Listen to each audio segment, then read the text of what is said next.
Hello, তুমি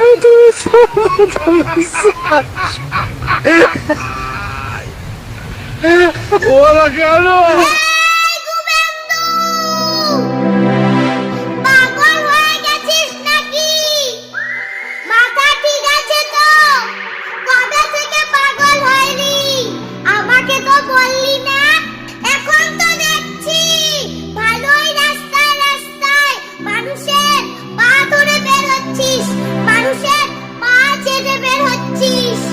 যতই মানুষের তুই পা চাট এবং পা টিপে দে, তুই ভোট পাবি না। পশ্চিম বাংলায় ভোট নেওয়ার জন্য মানুষের পাশে থাকতে হবে, মানুষের কাজ করে দিতে হবে, মানুষের উপকার করে দিতে হবে। আমাদের মমতা ব্যানার্জি আমাদের পাশে থাকে, আমাদের সাহায্য করে। আর তোরা বিজেপি হচ্ছিস চোর, ডাকাত। আমাদের মমতা ব্যানার্জি কাউকে কোনোদিন ঠকায় নাই।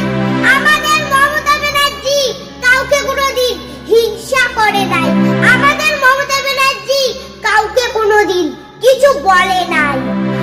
আর আমাদের মমতা ব্যানার্জি কোনোদিন মানুষের জাতপাত নিয়ে লড়াই করে না। কিন্তু তোরা বিজেপিরা হচ্ছিস চোর, ডাকাত, আবার হচ্ছিস অনেক কিছু। এই শুভেন্দু, তোকে একটা ভালো বুদ্ধি দিচ্ছি। কালকে আমাদের পাড়ায় চলে আয়, আমাদের পাড়ার মানুষের পা টিপে দে, তাহলে মানুষ তোকে ভোট দিবে আর তুই জিতে যাবি। তাছাড়া তুই যে শয়তানি করেছিলি, মানুষের পা না টিপে দিলে তোকে কোনোদিন ভোট দিবে না, আর তুই কোনোদিন জিততেও পারবি না। এই শুভেন্দু, কোনো লাভ নেই। ভোট পেতে গেলে তোকে মানুষের পাশে থাকতে হবে, মানুষের সাহায্য করতে হবে। তুই তো সারা জীবন শয়তানি করেই গেলি, তাছাড়া মানুষের তো আর কোনো কাজ করে দিলি না।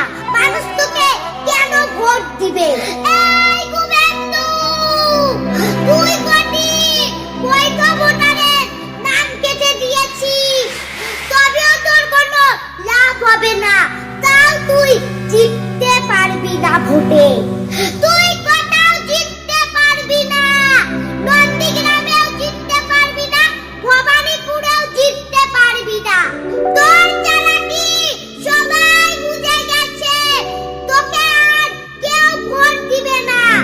তোকে যারা ভোট দেয় তারা গরুর মুখ খায়। বন্ধুরা, তোমরা যারা আমার ভিডিওটা দেখছো, তোমরা আমার ভিডিওটাকে শেয়ার করে দাও। আর এই মিথ্যাবাদী শুভেন্দুকে তোমরা কেউ ভোট দিবে না।